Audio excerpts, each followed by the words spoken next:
অনেকগুলি প্রশ্নই আপনাকে আজকে করতে পারবো।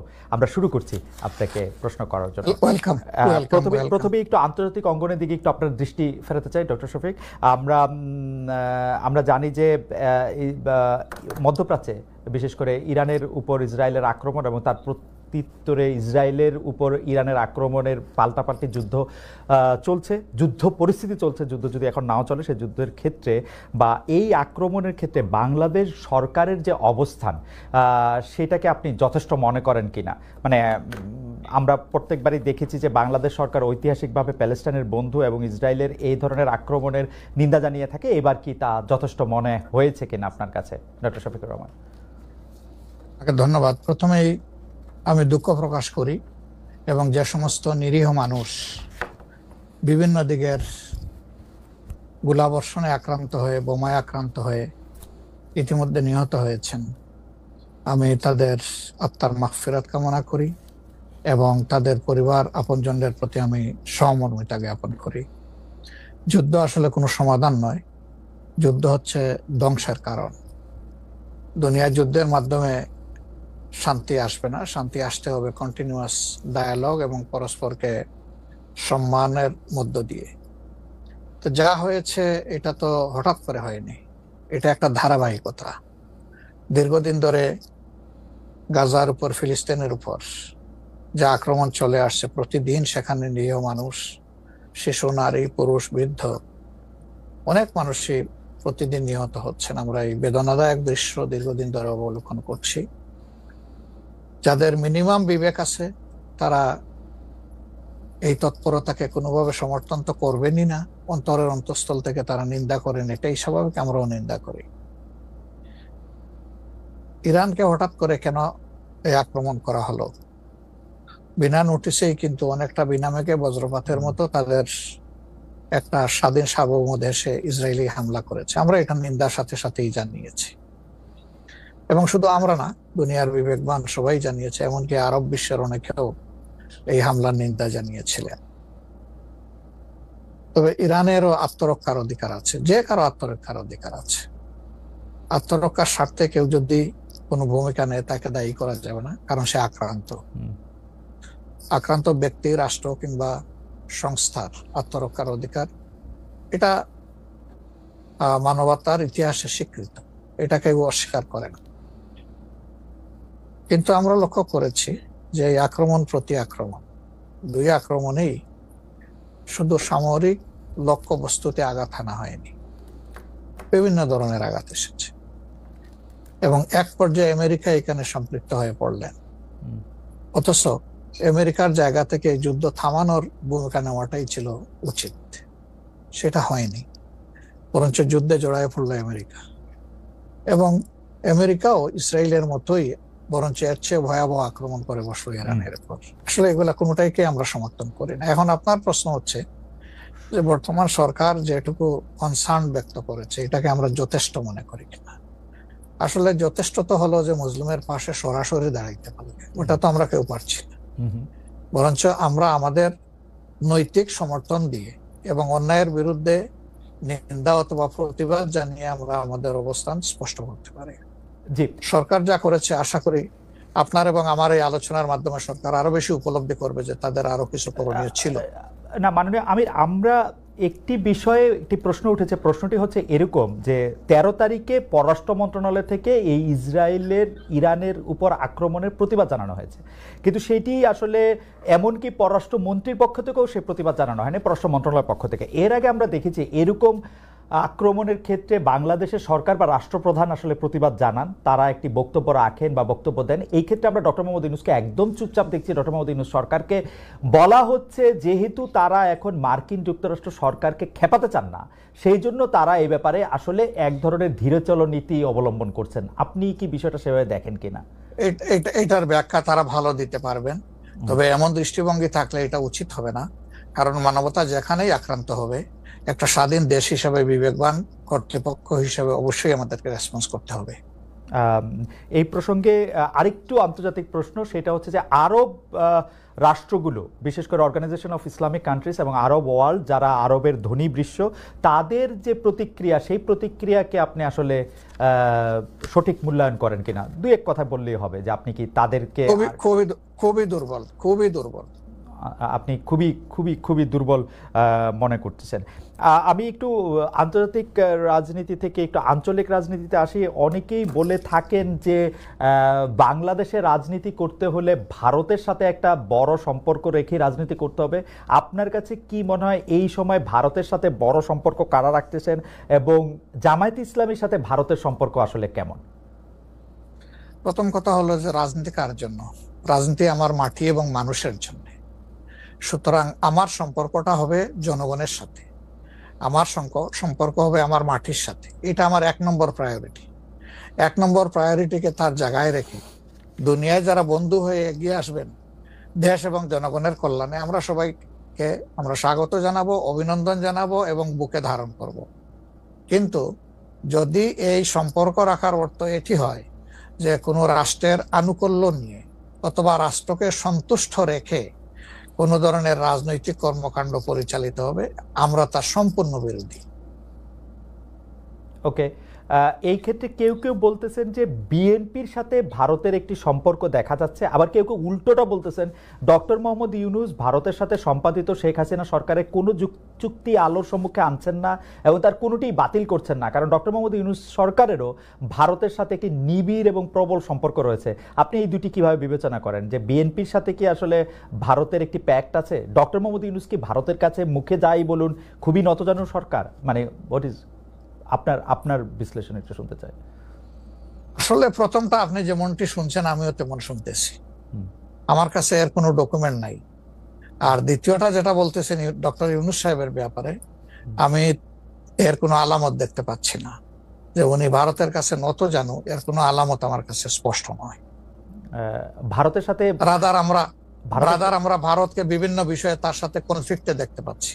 ভারতের সাথে হাসিনা সরকারের সম্পাদিত চুক্তিকে তিনি সামনে আনতেছেন না, এইটা একটা অভিযোগ। আরেকটা অভিযোগ হচ্ছে ভারত একতরফাভাবে ট্রান্সশিপমেন্ট এবং স্থলবন্দর দিয়ে মাল আনা নেওয়া বাতিল করলো, এর বিপরীতে বাংলাদেশ কোনো ব্যবস্থাই নেয় নাই এখন পর্যন্ত।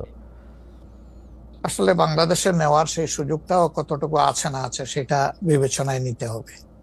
2 নম্বর হচ্ছে যে ইউনূস সরকার এখন দায়িত্বে আছেন, আমি ক্ষমতায় বলবো না, এই দেশের জনগণই তাকে দায়িত্ব দিয়েছে, উনি দায়িত্বে আছেন। উনি দায়িত্বে আসার পরে এটা ঠিক যে ভারত বলেছে নির্বাচিত সরকার আসলে তারা দেশকে সহযোগিতা করবে, তা এখানে কি বার্তা দেওয়া হলো তাহলে? সুতরাং এটা কোনোভাবেই টিকে না বিষয়টা। আর এই সরকারের অনেকগুলা প্রায়োরিটি আছে। চুক্তি সম্পাদন হয়েছে 2টা মানে সরকারের মধ্যে ইতিপূর্বে। সেই সরকার নির্বাচনে তার আইনগত এবং নৈতিক বৈধতা কতটুকু ছিল সে নিয়ে হয়তো প্রশ্ন থাকতে পারে, কিন্তু 2টা সরকারের মধ্যে চুক্তি সম্পাদিত হয়েছে এবং পলিটিক্যাল গভর্নমেন্ট দুইটাই, ইন্ডিয়া পলিটিক্যাল গভর্নমেন্ট, বাংলাদেশেও পলিটিক্যাল গভর্নমেন্ট। এই ধরনের কিছু ম্যাটার আছে যেগুলো আসলে পলিটিক্যাল গভর্নমেন্টকেই রিজলভ করতে হবে। যেমন কিছুদিন আগে আপনারা মানবিক করিডোর নামে একটা বিষয়ের কথা শুনেছেন, আমরা কিন্তু A to Z বলেছি নো, এটাই সরকারের ফাংশন হওয়া উচিত। এরপরে পোর্ট হ্যান্ডলিং এর ব্যাপারেও কথা এসেছে, সেখানেও আমরা বলেছি যে এইটাও এত বড় বিষয়ে সরকারের হাত দেওয়া উচিত হবে না, এই ব্যাপারে আমাদের অবস্থান স্পষ্ট। সুতরাং তারা আরো যে প্রায়োরিটি গুলো আছে, বিশেষ করে কিছু বেসিক রিফরমেশন না করলে আগামীতে একটা গুড গভর্নেন্সের জন্য একটা গুড সরকার গঠন করা সম্ভব হবে না, একটা ভালো ইলেকশন হবে না, এই বিষয়গুলোকেই এখন মূলত প্রাধান্য দেওয়া হচ্ছে। দুটি বিষয়, রাষ্ট্রের দুটি স্তম্ভ সম্পর্কে আপনাকে প্রশ্ন করব। আপনি এখন এই মুহূর্তে বা গত 10 মাস 11 মাসের ডক্টর ইউনূস সরকারের শাসনে আপনার কাছে বিচার বিভাগকে যথেষ্ট স্বাধীন এবং সকর্মক মনে হয় কিনা? আরেকটি বিষয় ফ্রিডম অফ প্রেস। আমি যথেষ্ট স্বাধীন মনে করি না। যতদিন পর্যন্ত বিচার বিভাগ সম্পূর্ণভাবে আলাদা না হবে নির্বাহী বিভাগ থেকে, ততদিন পর্যন্ত এটাকে স্বাধীন বলা যাবে না। যেমন বিচার বিভাগের একটা ডিমান্ড আমাদের আছে যে এটাকে স্বাধীন করার জন্য স্বাধীন সচিবালয় গঠন করতে হবে, সেটা এই সরকারের একটা অঙ্গীকারের মতোই ছিল, কিন্তু এখন পর্যন্ত সেটা হয়নি। আমরা এটা দেখতে চাই যে অবিলম্বে সেটা হোক। যদি স্বাধীন সচিবালয় কায়েম নাই হয় তাহলে বিচার বিভাগ স্বাধীন হবে কিভাবে? নির্বাহীর অধীনে থাকে তো বিচার বিভাগ স্বাধীন হতে পারে না। এমনিতে আমরা সারা দেশে যে বিচার আদালতগুলি দেখি বা আমাদের যে আপিল আদালত অর্থাৎ হাইকোর্ট বিভাগ এবং আপিল ডিভিশন যে রায়গুলি এই পর্যন্ত দিয়েছে বা দিচ্ছে, আপনার সাথে তো সারা বাংলাদেশের সবাই কানেক্টেড। আপনার কাছে কি মনে হয় যে তারা স্বাধীনভাবে কাজ করতে পারছে, নাকি নির্বাহী বিভাগ আওয়ামী লীগ সরকারের মতোই বা পূর্ববর্তী অন্য রাজনৈতিক সরকারের মতোই প্রভাব বিস্তার করেই চলছে, ইউনূস সরকারও? আসলে সুপ্রিম কোর্টের পজিশনটা আমার কাছে আমি প্রথমে আনতে চাই। এখন যিনি প্রধান বিচারপতির দায়িত্বে আছেন তাকে, তার পারফরমেন্সকে আমরা যতটুকু পর্যবেক্ষণ করার সুযোগ পেয়েছি, আমাদের মনে হয়েছে তিনি তার বিবেক এবং তার স্বাধীন চেতা মানসিকতার জায়গা থেকেই তিনি পারফর্ম করছেন। হাইকোর্টের যেহেতু অনেকগুলা বেঞ্চ, সেখানে পার্সন টু পার্সন ডিফারেন্স হতেই পারে, কিন্তু আলটিমেটলি বিচার তো যাবে শেষ পর্যায়ে সুপ্রিম কোর্টের হাতে। এই জায়গাটাকে অতীতের যে কোনো সময়ের তুলনায় আমাদের কাছে বেটার মনে হচ্ছে আপাতত। ভবিষ্যতে তারা কি করবেন সেটা এখনই অগ্রিম বলা যাচ্ছে না। ওকে। আর বিচার আদালতের প্রশ্নে মানে জজ এন্ড সেশনস কোর্ট যেগুলি, ডিস্ট্রিক্ট জজ এন্ড সেশনস কোর্ট যেগুলি আছে 64টা জেলা এবং অন্যান্য ট্রাইব্যুনালগুলি, তারা কি স্বাধীনভাবে কাজ করতে পারছে? আমাদের কাছে যতটুকু ইনফরমেশন, সব জায়গায় তারা স্বাধীনভাবে কাজ করতে পারছেন না। বিভিন্ন আনডিউ প্রেসার তাদের উপরে আছে। এটা কি নির্বাহী বিভাগের উপর থেকে, নাকি এটা জামাতে ইসলামী প্রেসারটা দিচ্ছে বা বিএনপি প্রেসারটা দিচ্ছে বা এনসিপি প্রেসারটা দিচ্ছে? আমরা তো কোনো প্রেসারের পক্ষে নাই। আমরা always in favour of fair justice. আমরা আনফেয়ার কোনো জাস্টিস চাই না, আমরা চাই ফেয়ার জাস্টিস। এখন আর কারা দিচ্ছে না দিচ্ছে, আপনার টক শোতেই আপনি মেনি টাইমস বলেছেন, আমাকে উত্তর দেওয়ার দরকার নাই। আপনি যথেষ্ট জনগণের পক্ষে মতামত ব্যক্ত করার জন্য আপনি বহু সময় এই কথাগুলো রিপিট করেছেন। আমরা কিন্তু এর পক্ষে নাই এবং আমাদের বিরুদ্ধে এই ধরনের কোনো কমপ্লেইন কোথাও নেই। আর যদি ফ্রিডম অফ প্রেসের কথায় আসি, অর্থাৎ সংবাদপত্রের স্বাধীনতা বা গণমাধ্যমের স্বাধীনতা প্রশ্নে আপনার কাছে এই 10 মাসের বিবেচনা যদি চাই বা বিচার যদি চাই, আপনি কেমন দেখছেন যে স্বাধীনভাবে মত প্রকাশ করা যাচ্ছে কিনা? মানে সংখ্যা যারা সংখ্যায় কম তারাও তাদের মতামত দিতে পারছে কিনা? জি না, সেটা আমি আসতেছি। যদি আপনি in comparison two previous period, that is last 15.5 years, even another 2 years you can add with it. So-called caretaker সরকারের 2 বছর, পরবর্তী 15.5 বছর। অনেক সময় প্রেস আমাদেরকে বলতো, আমরা যখন জিজ্ঞেস করতাম যে এই ধরনের একটা জলজ্জন্ত মিথ্যাচার কেমনে করলেন, ওই যে কিছু করার নাই, স্ক্রিপ্ট লেখা ছিল, আমাদেরকে এটা জাস্ট ব্রডকাস্ট করতে হয়েছে। তো এখন সেই পরিস্থিতি এরকম নাই বলে আমাদের কাছে মনে হয়। তারপরেও আমরা প্রেসের কাছ থেকে বিভিন্ন সময় শুনি তাদের কিছু কনসার্নের জায়গা এখনো বিদ্যমান। কেউ কেউ এখনো তাদের উপরে আনডিউ প্রেসার দিয়ে থাকেন, এটা করতে পারবেন, এটা করতে পারবেন না। এটা যদি থাকে, একটা মিনিমাম রেঞ্জেও থাকে, তাহলে তো আমরা কমপ্লিট ফ্রিডম অফ স্পিচ বলতে পারছি না, ফ্রিডম অফ এক্সপ্রেশন আমরা বলতে পারছি না। এটা কিছুটা যে এখনো প্রিভেল করছে, এটা আমরা অনুভব করি। তবে আমরা ফিল করি যে প্রেসকে তাদের মতোই রোল প্লে করতে দেওয়া উচিত। আর প্রেসের কাছেও আমাদের প্রত্যাশা, তারা যেন সাদাকে সাদাই বলেন, সাদাকে অন্তত ধূসর বানাবেন না, এবং কালোকেও তারা মানে সার্ফ এক্সেল দিয়ে সাদা বানাবেন না। 5 আগস্টের পর এই প্রশ্ন অবশ্য অনেকবার আপনার সামনে এসছে। তারপর আমি আপনাকে বলি, যেহেতু আপনার সাথে আমার দেখা হচ্ছে নতুন একটা ঘটনার পরে, এই প্রসঙ্গে নতুন একটা ঘটনার পরে, আপনি কিন্তু যে কোনো জায়গাতে এক ধরনের সমন্বয়ের প্রত্যাশী একজন মানুষ, ক্ষমা করার পক্ষে একজন মানুষ। আপনি সর্বশেষ যে আওয়ামী লীগের রাজনীতি নিষিদ্ধ করা হলো এবং দলকে আসলে তার সকল কার্যক্রম নিষিদ্ধ করা হলো, এইটা নিয়ে আমরা দেখেছি যে আপনার দলকে যারা সমর্থন করেন তারাও সেই নিষিদ্ধের দাবি করেছেন। কিন্তু আমি আপনার পার্সোনাল মতামত জানতে চাই যে আপনি এটা আসলে লাইক করেছেন কিনা, বা আপনি এটা পছন্দ করেছেন কিনা, বা আপনার যদি একক ক্ষমতা নেয়ার মানে সিদ্ধান্ত নেওয়ার, আপনি আপনার একক সিদ্ধান্ত প্রয়োগ করতেন, তাহলে আপনি এটা করতেন কিনা? দেখেন, এখানে অনেকগুলা বিষয়। আমাকে ইদানিং ফরেন মিশনের যারা বাংলাদেশে আছেন, এনভয় বা আপনার রাষ্ট্রদূত যারা আছেন, তারাও জিজ্ঞেস করেন যে ন্যাশনাল রিকনসিলিয়েশনের একটা জায়গা থাকা উচিত কিনা। আমি বলি অবশ্যই উচিত।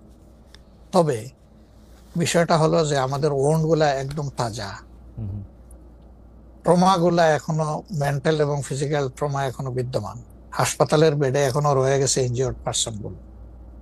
শহীদ পরিবারের অনেকেই তাদের আপনজনের লাশও এখন পায় নাই, লাশের সন্ধান বা কবরের সন্ধানও পায়নি। সো এটা একদম তাজা একটা বিষয়। যেমন আমরা যদি সাউথ আফ্রিকার কথা ধরি, তাহলে ডিকেডস আফটার ডিকেডস এটাকে হিলিং করতে, রিকনসিলিয়েশনে আনতে সময় লেগেছে। অতএব মিনিমাম একটা সময় দিতে হবে। আওয়ামী লীগের ক্ষেত্রে কি হয়েছে, তাদেরকে নিষিদ্ধ করা হয়নি, তাদের কার্যক্রমের উপরে মানে নিষেধ আরোপ করা হয়েছে, তারা ফাংশন গুলা করতে পারবে। 15.5 বছর তো তারা সুযোগ পেয়েছিলেন এই দেশে ফেয়ার ডেমোক্রেসি, তারা চাইলে কিন্তু কালচার করতে পারতেন এবং ইতিহাসে স্মরণীয় হয়ে থাকতে পারতেন। কিন্তু আসলে আপনিও তো তাদের অনেক কর্মকাণ্ডের প্রতিবাদ করেছেন অত্যন্ত জোরালো ভাবে। আগের আপনার ঠিকানা থেকে, বর্তমান ঠিকানা থেকে, সব জায়গা থেকে আপনি যেখানে যখন ছিলেন আপনি করেছেন। কেন করলেন? এই জিনিসগুলো অ্যাকসেপ্টেবল ছিল না, এই জন্যই তো করেছেন। তো তারা তো 15.5 বছর মানুষকে তাদের কোনো ডেমোক্রেটিক এবং পলিটিক্যাল রাইট দেয় নাই। জাস্টিস পাওয়ার রাইটটাও তারা স্ন্যাচ করে নিয়েছিল। এই ধরনের সবগুলা রাইটই তো কার্যত তারা কেড়ে নিয়েছিল। আপনি যদি প্রেসের কথা বলেন, এখন তো অ্যাটলিস্ট যখন তখন যাকে তাকে, প্রধান উপদেষ্টাকে একটা কথা বলেছে ঢুকাই দাও, মামলা একটা দিয়ে তাকে সাথে সাথে ঢুকাই দাও, এই কাজ তো এখন হচ্ছে না। আয়নাগরের ঘটনা তো এখন একটু হইতেছে। মাননীয় আমির, একজন ইউটিউবার আছেন সাব্বির, তাকে জেলে দিয়ে দেওয়া হয়েছে, প্রধান উপদেষ্টাকে কি জানি বলছে। না আমি বলতেছি সেটা, আমি বলছি যখন তখন হচ্ছে না, গণ হচ্ছে না। 2-1টা কেস হইতেই পারে, এটা এক্সেপশন, কিন্তু আগে তো এটা ছিল প্র্যাকটিস এন্ড র্যান্ডম, এটা কিন্তু এখন হচ্ছে না। তারপরে আপনি দেখেন যে আয়নাগরের যে বিষয়টা, মানুষকে ধরে নিয়ে ঢুকাই দাও, ওয়ার অ্যাবাউট কেউ জানে না, তার ফ্যামিলি জানে না যে মানুষটা বেঁচে আছে নাকি মরেই গেছে। যদি মরে যায় তার কবর কোথায়, আদৌ জীবনে দেখবো কিনা তার কবরটা, সেটাও তো প্রশ্ন। এরকম তো ঘটনা ঘটেছে। এবং যাদেরকে আয়নাগরে নেওয়া হয়েছে তারা কিন্তু সবাই ফিরে আসেননি। তারা অনেকেই এখনো আমরা জানি না তারা কোথায় আছে, আদৌ বেঁচে আছেন কিনা। তো এগুলা তো এখন হচ্ছে না। বায়বীয় মামলা যেটা বলা হয় সরকারের পক্ষ থেকে, এখন সরকারের পক্ষ থেকে সেরকম মামলা নেই। এখন মামলা হচ্ছে পলিটিক্যাল যারা বিভিন্ন পার্টিজ আছেন তারা, সেই ক্ষেত্রে এক এক দলের এক একটা দৃষ্টিভঙ্গি। আমাদের দৃষ্টিভঙ্গি হচ্ছে যে ফর ফেয়ার জাস্টিস কমপ্লেইনটা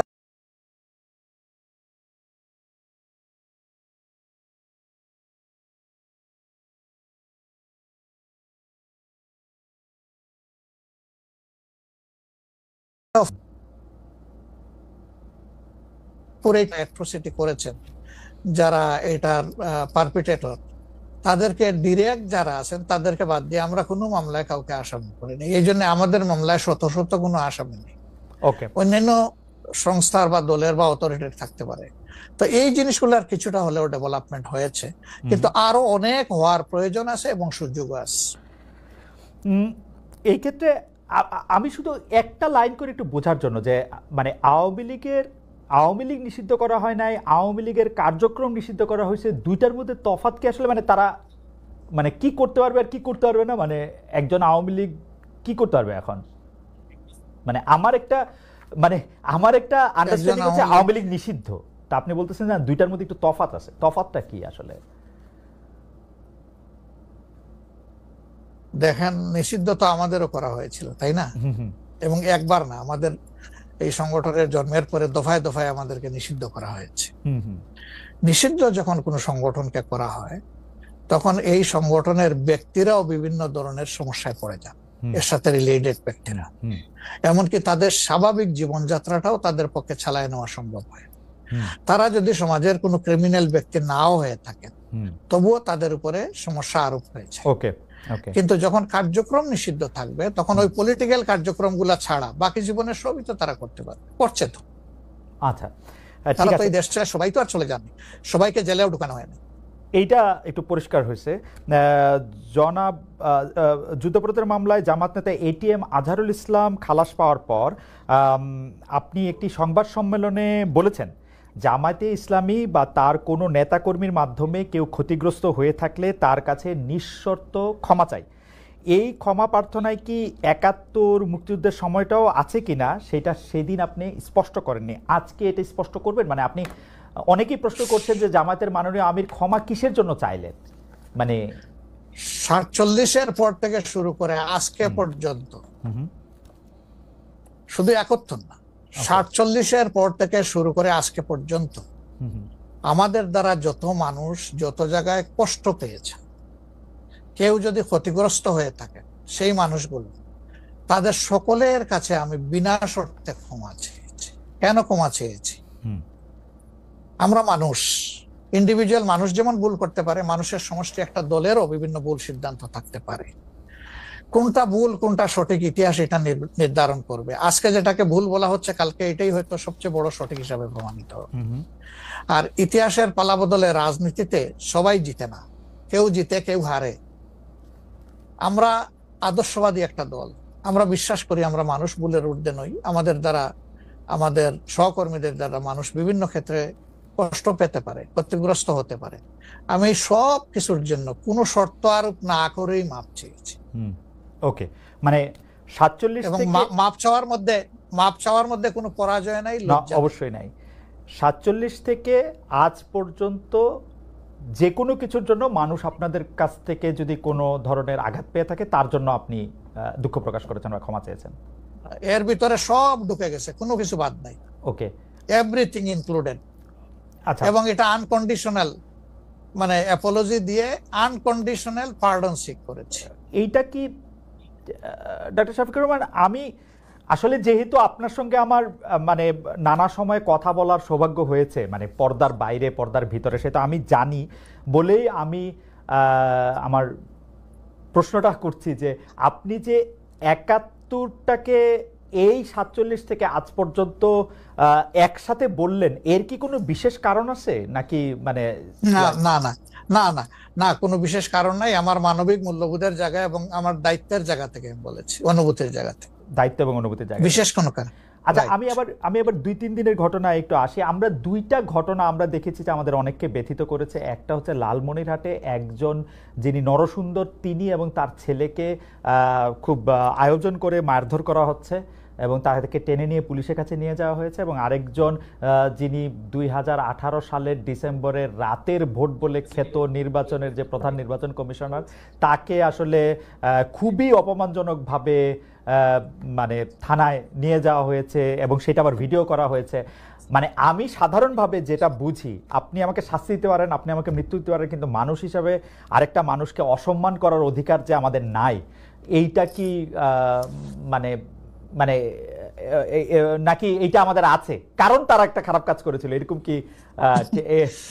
মানে আমি জানি না, মানে অনেকে তার আরেকজন, জি আপনি বলেন, আরেকজন খারাপ কাজ করেছেন বলে আমিও করব, এটা কোনো যুক্তি? আমি আরেকজনের খারাপে কষ্ট পেলাম, ক্ষতিগ্রস্ত হলাম, এখন আমি সেম অথবা ওয়ার্স দেন দিস আরো খারাপ কিছু করলাম তার সাথে, সেটা কি কোনো মানবিক আচরণ বলে গণ্য হবে? নিশ্চয়ই না। তবে দেখেন, আমরা এটাকে কখনো সমর্থন করি না, কিন্তু পরিবেশ, প্রেক্ষাপট, স্থান, কাল, পাত্র, মানুষ কোনো জিনিসকে যখন লাইক করে না, তখন প্রকাশ্যে হয় তার প্রতিবাদ করে, না হয় মনে মনে ঘৃণা করে, অথবা সে শক্তি থাকলে প্রতিরোধ করে। এই তিনটা স্টেজ থাকে, এটা হাদিসের ভাষা অনুযায়ী। তো এই অবস্থায় আমরা হয়তো ভিজিবল সেরকম প্রটেস্ট অনেক ক্ষেত্রেই করতে পারি না, কিন্তু আমরা এগুলাকে মনের দিক থেকে সাপোর্ট তো করি না, আমরা বরঞ্চ মনে করি যে এগুলা আরেকটা অপরাধ। ডেফিনেটলি সিইসি যিনি ছিলেন, তিনি তো একজন মানুষ, তিনি এই রাষ্ট্রের একজন সিভিল সার্ভেন্টও ছিলেন এবং উঁচু পর্যায়ে তিনি দায়িত্ব পালন করে তিনি রিটায়ার করেছেন। তিনি নিশ্চয়ই কাজ ভালো করেন নাই, অনেকগুলা খারাপ কাজ করেছেন। সেই সময়টা জনপ্রত্যাশার এগেইনস্টে গিয়ে করেছেন, সত্য তথ্যের উপর না থেকে অসত্য তথ্য তিনি তার সংস্থা থেকে বলেছেন, সেগুলো সব খারাপ। তো তার জন্য তো আদালত আছে, কিন্তু আদালতে যাবেন, আমি তাদেরকে আদালতে নিয়ে যাই, আইনের আওতায় নিয়ে যাই, কিন্তু আইন আমার হাতে আমি তুলে নেবো কেন? এটা তো কোনো অবস্থায় আমরা সমর্থন করবো না। এই জন্য আপনার স্মরণ থাকার কথা, 5 তারিখ রাত্রেই আমরা ঘোষণা করেছি যে ব্যক্তিগতভাবে আমরা কারো উপর থেকে কোনো প্রতিশোধ নেব না এবং আমরা নেইনি। আমাদের 2-1টা ব্যতিক্রম ঘটনা ঘটেছে, আমরা তাদেরকে শাস্তি দিয়েছি, আমরা ছাড় দেই নাই কাউ। আমাদের এই ঘটনাগুলো র্যান্ডম না, ব্যাপক না, 2-1টা বিচ্ছিন্ন ঘটনা, আমরা কাউকে ছাড় দেই। আমরা যেহেতু আপনার সময় কম, আমরা দ্রুত একটা বিষয় থেকে আরেকটা বিষয়ে যেতে হচ্ছে। সম্প্রতি আপনি একটি ভাষণে বলেছেন, আমি এখানে ছোট্ট একটু অ্যাড করতে চাই। জি প্লিজ। এই যে মব, যেটাকে এখন মব বলা হচ্ছে, এর চাইতে কিন্তু আরো নিকৃষ্ট মব কিন্তু গত 15.5 বছর মানুষ প্রত্যক্ষ করেছে। ইভেন আপনাদের সাংবাদিকদের সাথে হয়েছে, আরো অনেকের সাথে, পলিটিশিয়ানদের সাথে তো এগুলো কোনো ডাল ভাত, কোনো ব্যাপারই ছিল না, সিভিল সোসাইটির মানুষের সাথে, শিক্ষকদের সাথে। কিন্তু ওইগুলা দিয়ে আমরা এটাকে জাস্টিফাই করতে চাই না। হয়েছে বলেই আমরা সবাই মিলেই কিন্তু এগুলি প্রতিরোধ করেছি, প্রতিবাদ করেছি। আসলে যে যার জায়গা থেকে প্রচন্ড ভাবে প্রতিবাদ করেছে। আমার মনে আছে ডয়েচে ওয়েলেতে থাকতে আমি একবার শেখ হাসিনার নাম করে এতবার বলতেছিলাম যে কেন তিনি এটি করবেন, কেন তার এটি সমালোচনা করা যাবে না, এবং কেন তার এটা, মানে আমার মনে আছে যে মানে আমার সাংবাদিকতায় আমি কোনো সময় অ্যাক্টিভিজম করতে চাই না বা অ্যাক্টিভিজমের জায়গা থেকে, কিন্তু এইগুলির প্রতিবাদ আমরা সবাই মিলেই আসলে করেছিলাম, যে যার অবস্থান থেকে। এখনো আমাদেরকে করতে হবে, কিন্তু এখনো যদি আমরা সেই জায়গার মধ্যেই থাকি এবং কেউ কেউ আমরা এটা বলি যে তারা করেছে সেজন্য এটা ঠিক আছে, সেইটার ব্যাপারে আপনার কাছে বিচার দিতে চাইছিলাম। প্রশ্নই ওঠে না, এটাকে সাপোর্ট করা যাবে না। আরেকজন অন্যায় করেছে তাই আমি আরেকটা অন্যায় করবো, এটা চলবে না। কথার সাথে তো ডিফার করতেই পারেন, উনি একজন লার্নেড মানুষ, আমি তাকে রেসপেক্ট করি, এবং কারো ডিফারেন্সটাকেও আমি রেসপেক্ট করি, কারণ এটা না হলে তো আপনার ফ্রিডম অফ এক্সপ্রেশন থাকবে না, এবং মাল্টিকালচারাল সোসাইটিও বিল্ড আপ করা সম্ভব হবে না। আচ্ছা, অ্যাবসলিউটলি ফাইন। আচ্ছা, আপনি শুক্রবার একটা দলীয় কর্মসূচিতে বলছেন যে দিন কায়েমের চেষ্টা বা প্রচেষ্টা ঐচ্ছিক নয়, মুমিনের উপর ফরজ। আরবার আপনাদের দীর্ঘদিনের একটা স্লোগান হচ্ছে এরকম, আল্লাহর আইন চাই। এখন একটি নতুন প্রচারণা, মানে অনেক দলকেই ক্ষমতায় দেখা যায়, মানে জামাত ইসলাম একটা নতুন প্রচারণা এরকম যে অনেক দলকেই ক্ষমতায় দেখা হয়েছে, জামাতকে একটিবার সুযোগ দেওয়া হোক, আপনারা যদি নির্বাচনে জিতে ক্ষমতায় যেতে পারেন তাহলে কি বর্তমান ব্যবস্থা পাল্টে কোরআন সুন্নাহ ভিত্তিক শাসন বা শরিয়া আইন, শরিয়া ব্যবস্থা চালু করবেন? আসলে দেখেন, কোরআন সুন্নাহ ভিত্তিক মানে অনুশাসন যেটা, এটার ব্যাপারে সমাজের পারসেপশনের বিভিন্নতা আছে, ভিন্নতা আছে। আমাদের বাংলাদেশের যে সংবিধান আছে, এই সংবিধানের অনেকগুলা আর্টিকেল, অনেকগুলা ধারা উপধারা কোরআনের সেন্সের সাথে পুরোপুরি মিলে যায়, এটার সাথে কোনো ডিফারেন্স নাই। আবার কিছু কিছু ধারা আছে সেখানে কনফ্লিক্ট, কন্ট্রাডিকশন আছে।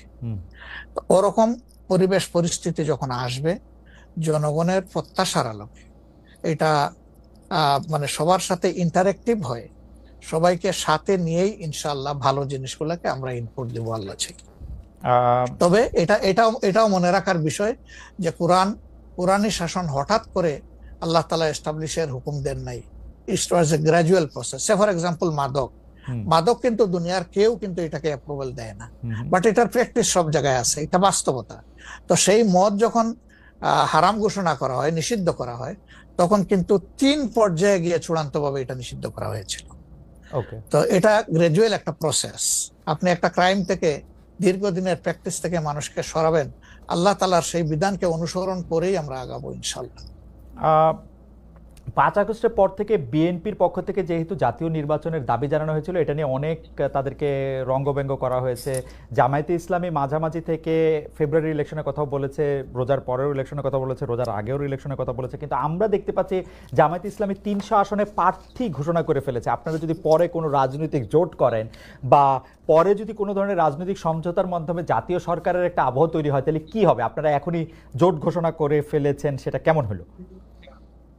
আলহামদুলিল্লাহ, এটা আমাদের সাথে যাদের ইন্টারেকশন আছে তারা সবাই জানেন। আমরা বলেছি যে এটা আমাদের অফিসিয়াল ঘোষণা না, এটা হলো প্রাথমিক সিলেকশন, এবং সমস্ত আমাদের নমিনি যারা হবেন তাদেরকে সেম মেসেজ দেওয়া হয়েছে যে জাতীয় বৃহত্তর স্বার্থে যে কোনো সময় যে কোনো পরিবর্তন যে কোনো আসনে আসতে পারে। আমাদের সংগঠন এটার জন্য পূর্ণ প্রস্তুত। প্রয়োজনে আমার থেকেই পরীক্ষা শুরু হবে, কোনো অসুবিধা নেই। আপনার কাছে ছোট একটি পরীক্ষা, সেটি আপনার পরীক্ষা না, আপনার কাছে একটি ছোট পরীক্ষা। আপনি কুষ্টিয়া 3 সদর আসনে জামাত ইসলামের এমপি প্রার্থী হিসেবে ঘোষণা করা হয়েছে জনপ্রিয় ইসলামী বক্তা জনাব আমির হামজাকে, কিন্তু এদিকে আবার জামাতি ইসলামীর শুরা সদস্য জনাব ফরাজ হোসেন রয়েছেন, তার নামও জোরে সোরে শোনা যাচ্ছে। অনেকে বলছেন যে তৃণমূল জামায়াত আসলে পছন্দ করে নাই হঠাৎ করে এরকম একজনকে মনোনয়ন দেওয়া। এই বিষয়টাকে আসলে আপনি কিভাবে দেখেন? শুধু জনপ্রিয়তার জন্য না, নট দ্যাট। আমরা যখন কোনো জায়গায় নমিনি সিলেকশন করি তখন 2টা জিনিস আমরা বিবেচনায় নেই। একটা হলো যে এই নমিনির ব্যাপারে স্থানীয় সংগঠনের যারা নেতাকর্মী আছেন তাদের দৃষ্টিভঙ্গি কি, দুই নম্বর হচ্ছে জনগণের দৃষ্টিভঙ্গি কি। এই দুইটা বিষয়কে আমরা বিবেচনায় নিয়েই প্রার্থী সিলেকশন করি। এবং এটা যেগুলা শুনতেছেন, অনেক সময় আমাদেরকে অতি ভালোবাসেন যারা, ওই যে আপনি একবার আমাকে জিজ্ঞেস করলেন যে আপনাদের ব্যাপারে এত বিরোধিতা করে কেন, আমি বলছিলাম যে তারা অত ভালোবাসে তো অনেক বেশি, এই জন্য আমাদেরকে নিয়ে কসলাইতেও। জনাব আমির হামজার বিরুদ্ধে যে দুটি বক্তব্য বেশি সামনে আসছে, তিনি একবার বলেছিলেন যে তার 14 গোষ্ঠী সবাই আওয়ামী লীগ করেন। 2 নাম্বার হচ্ছে যে এই জুন মাসেও জনাব আমির হামজা নিজ এলাকায় মোটরসাইকেল শোডাউন করেছেন, যেই শোডাউনের রাজনীতি অ্যাপারেন্টলি আপনারা উৎসাহ দেন না, কিন্তু তাকে এটি করতে দেখা যাচ্ছে। হ্যাঁ, আমরা তার দৃষ্টি আকর্ষণ করেছি। ওকে, আমরা এই ব্যাপারে দৃষ্টি আকর্ষণ করেছি যে পাবলিক ইনকনভিনিয়েন্স হয় এমন কোনো কাজ আমরা করব না, যত দূর সম্ভব এটা আমরা অ্যাভয়েড করে চলবো। এটা আচ্ছা, আমরা আরেকটা প্রসঙ্গে আসি যে লন্ডনে ডক্টর মোহাম্মদ ইউনূস এবং জনাব তারেক রহমানের বৈঠকের পর যৌথ বিবৃতির প্রসঙ্গে জামায়াতে ইসলামী একটা শক্ত অবস্থান নিয়েছে। তারা বলেছে যে বৈঠককে তারা স্বাগত জানিয়েছেন, কিন্তু যৌথ বিবৃতিটা তারা পছন্দ করেন নাই।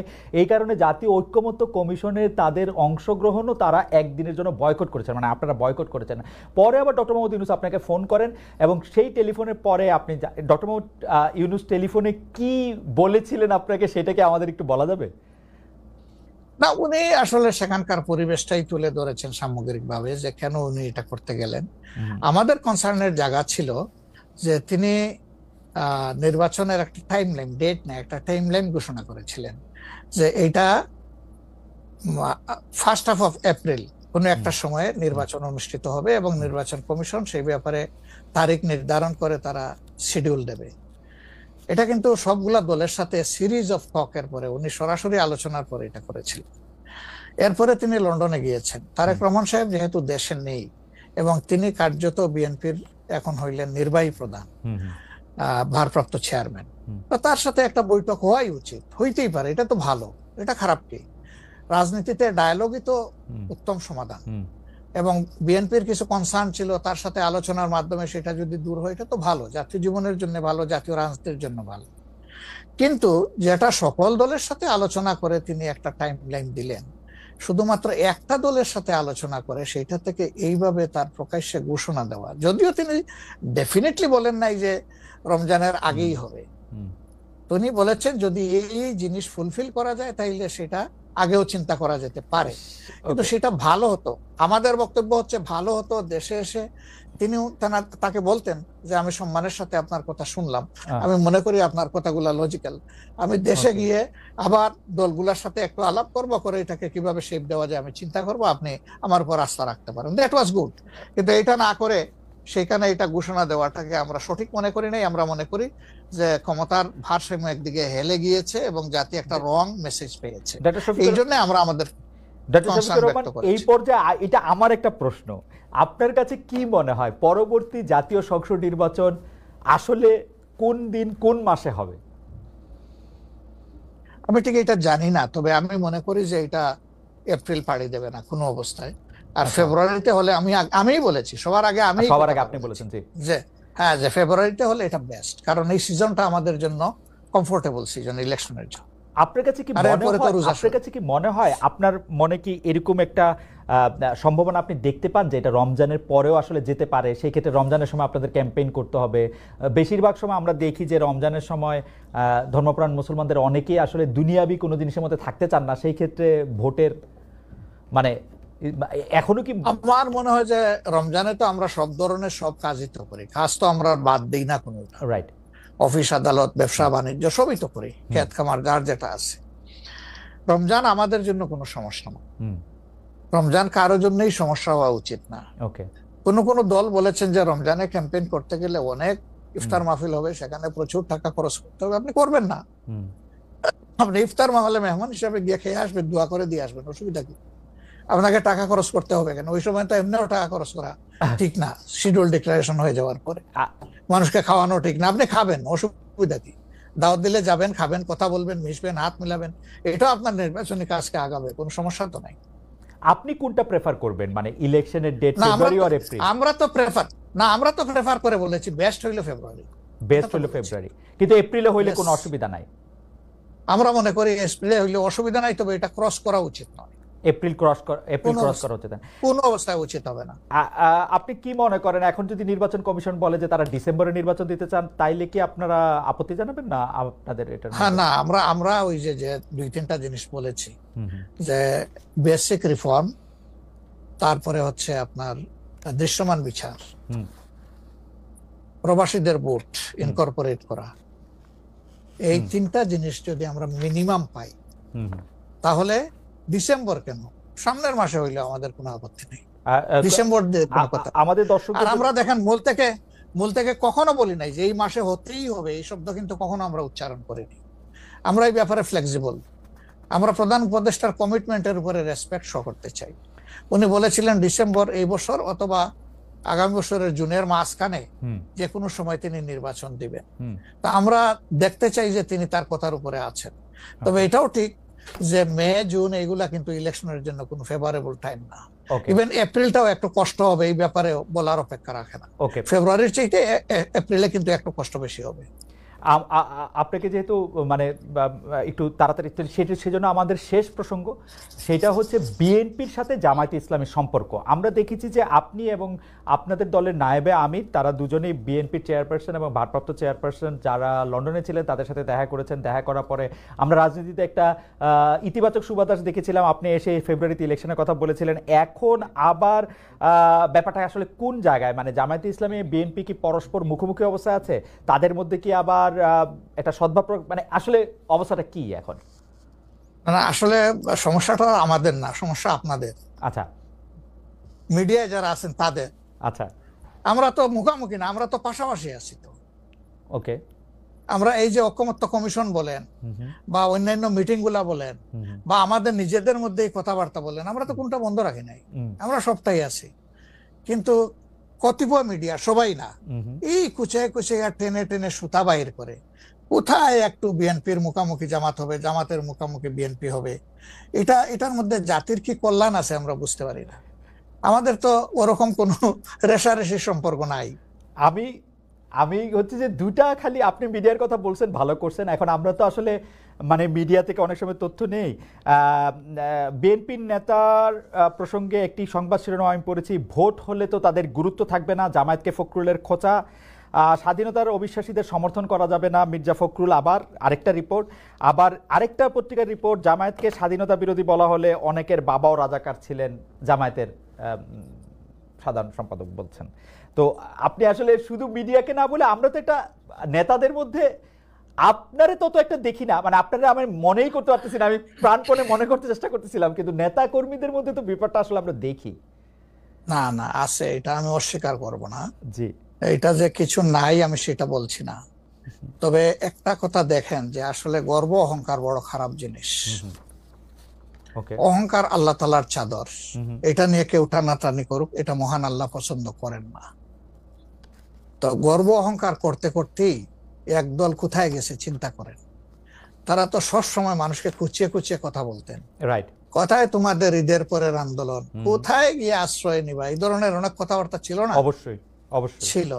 তা এটা যদি আমিও বলি, এটা গ্রহণযোগ্য হওয়া উচিত নয়, এবং এটা অন্য কেউ যদি বলে সেটাও গ্রহণযোগ্য হওয়া উচিত নয়। কাউকে নিয়ে উপহাস করতে নাই। আপনাকে নিশ্চিত থাকতে হবে আপনি যাকে নিয়ে উপহাস করছেন, আল্লাহ একদিন তার কাছেই আপনাকে নিয়ে দাঁড় করাবেন, এবং তখন আপনি লজ্জিত হবেন। তো আমাদের কারোই এমন কথা বলা উচিত না যে এই কথাটা বলে এরপরে আপনার মুখের দিকে তাকাই আমি হাসতে পারবো না, এমন কোনো কথা বলা উচিত। 10:42 বাজে, আমি কি একটা ছোট্ট প্রশ্ন আর করবো 2-1 মিনিটের মধ্যে, এটা উত্তর দিতে পারবেন? Please please please. সেটা হচ্ছে যে ইলেকশনের আগে তো অনেক ধরনের কথাই আসে, কেউ কেউ একটা জরিপ করে, কেউ কেউ নিজস্ব। আপনারা কি নিজস্ব কোনো জরিপ করেছেন আপনাদের আসন বা আপনাদের পপুলার ভোট বা পপুলারিটির ব্যাপারে? কেউ কেউ বলছেন এবার আপনারা 91-এর বিএনপি যেমন আওয়ামী লীগকে কাঁদিয়ে ক্ষমতা পেয়ে গেছিল, এইবারও আপনাদের এরকম একটা হইতে পারে, এটা কি আপনার মনে হয়? যে মানে মহান আল্লাহ সবচেয়ে ভালো জানেন, তবে আমরা জরিপ করেছি এবং আরো করব। আচ্ছা, আমরা যখন জরিপ করি তখন নির্বাচনী কোনো আবহ সৃষ্টি হয় নাই, সেটা ছিল নভেম্বর ডিসেম্বরে। আর আমরা এখন নির্বাচনী আবহ কিছুটা এসেছে, সকল অ্যাক্টর এখন ময়দানে কম বেশি ভিজিবল হবেন, তারপরে ইনশাল্লাহ আমরা জরিপ করব। তখন বোঝা যাবে যে আগের মূল্যায়ন আর পরের মূল্যায়নের মাঝে তফাৎটা কতটুকু। আর যেটা বললেন যে কাউকে কাঁধ দিয়ে খাওয়ার ক্ষমতায় যাওয়া, আমরা ভাই আসলে ক্ষমতায় যাওয়ার বিষয়টা দেখি না। আমরা দেখি যে এটা একটা বিশাল দায়িত্বের বোঝা। আল্লাহ যদি কখনো সে কাজের জন্য আমাদেরকে কবুল করেন, তাহলে আমরা শাসক নয় ভাই, দোয়া করেন আমরা যেন মানুষের সেবক হতে পারি। আপনাকে অনেক ধন্যবাদ। আমি শুধু শেষ কথা আপনার কাছ থেকে একটু জানতে চাইবো যে আপনি মনে করতেছেন এপ্রিলের পরে হয়তো নির্বাচন চাবেন না, ফেভার করতেছেন হচ্ছে ফেব্রুয়ারিতে হতে। আপনি কি আমাদের দর্শকদের উদ্দেশ্যে কিছু বলবেন যাতে একটা নির্বাচনী বা গণতান্ত্রিক আবহাওয়ার মধ্যে যে যার মতো করে আসলে সৎভাবে তার নির্বাচনী ক্যান্ডিডেট বা তার পছন্দের মানুষ বাছাই করতে পারে? এই প্রসঙ্গে থ্যাংক ইউ আমাকে শেষ সুযোগ দেওয়ার জন্য। অবশ্যই প্রথমে আমি দর্শকদের উদ্দেশ্যে বলবো যে অনেক ত্যাগ এবং তিতিক্ষার বিনিময়ে আমাদের স্বাধীনতা পাওয়া, আমাদের 24-এর এই পরিবর্তন পাওয়া, এটাকে আমরা যেন সঠিকভাবে সম্মান করি, মূল্যায়ন করি এবং দেশে একটা সুশাসন কায়েমের জন্য অবশ্যই পূর্ব শর্ত হচ্ছে একটা ভালো নির্বাচন, সুষ্ঠু নির্বাচন, গ্রহণযোগ্য নির্বাচন। সেই নির্বাচনের জন্য যে যেখানে আছে সেখান থেকে কোনো অন্যায়কে সমর্থন নয়, বরঞ্চ ন্যায়ের পক্ষ নিয়ে আমরা যেন দাঁড়ায় যেতে পারি। ন্যায়ের পাল্লা যেদিকেই থাকবে আমারও সমর্থনটা সেদিকেই থাকবে। কোনো অন্যায়, সেটা আমার দীর্ঘদিনের সম্পর্ক যদি কারোর সাথে থেকে থাকে, আমি যেন অন্যায়ের সঙ্গী না হই, কেউ যেন অন্যায়ের সঙ্গী না হয়। 2 নম্বর, যেহেতু প্রবাস থেকে আপনার সাথে আমার এই কথা, সেই কারণে আমি অনুরোধ করব যে প্রবাসীদেরকে শুধুমাত্র রিমিটেন্স যোদ্ধা বলে আমাদের দায়িত্ব শেষ হয়ে যায় না, বরঞ্চ প্রবাসীদের সবচেয়ে বড় অধিকার তাদের ভোটের অধিকার। এটা নিশ্চিত করার জন্য আমি আহ্বান জানাবো প্রবাসের যে যেখানে আছেন সেখান থেকে আপনাদের সর্বাত্মক, যেখানে আন্দোলন সম্ভব আন্দোলন, যেখানে চেষ্টা সম্ভব চেষ্টা, আপনারা এটা করতে থাকুন। আমরা এই ব্যাপারে অত্যন্ত দৃঢ় প্রতিজ্ঞ যে এটা হওয়া উচিত। নির্বাচন কমিশন স্বীকার করেছে, সরকার স্বীকার করেছে, কিন্তু এখন পর্যন্ত দৃশ্যমান কোনো পদক্ষেপ নেওয়া হয়নি। আমরা উদ্বিগ্ন। আপনাদেরকেও এগিয়ে আসার জন্য আমি আহ্বান জানাবো, যারা বিশেষ করে প্রবাসে আছেন। ভোটের অধিকার ছাড়া অনেকগুলো বেসিক জিনিস আছে, আমি বারবার এগুলা বলেছি, সেগুলো আমাদের কনসার্ন এবং আমরা কমিটেড। দেশ এবং বিদেশে যারাই আমাদের আছেন তাদের অধিকারের ব্যাপারে আমরা কারোর সাথে কোনো কম্প্রোমাইজ করব না ইনশাআল্লাহ। ডক্টর শফিকুর রহমান, আপনাকে অনেক অনেক ধন্যবাদ। আপনি আপনার সময় দিয়েছেন, আপনার জরুরি কাজ আছে, নাহলে আমরা আরো কিছুক্ষণ আপনার সাথে কথা বলার এটা সুযোগ নিতাম। ভবিষ্যতে নিশ্চয়ই আমাদের সেই সুযোগ আরো হবে। আপনাকে ধন্যবাদ। জি দর্শক, আমরা এতক্ষণ কথা বলছিলাম ডক্টর শফিকুর রহমানের সঙ্গে। আমরা নিশ্চয়ই ভবিষ্যতে আরো দর্শকদের সঙ্গে দেখা হবে। সে পর্যন্ত অনেক অনেক ধন্যবাদ।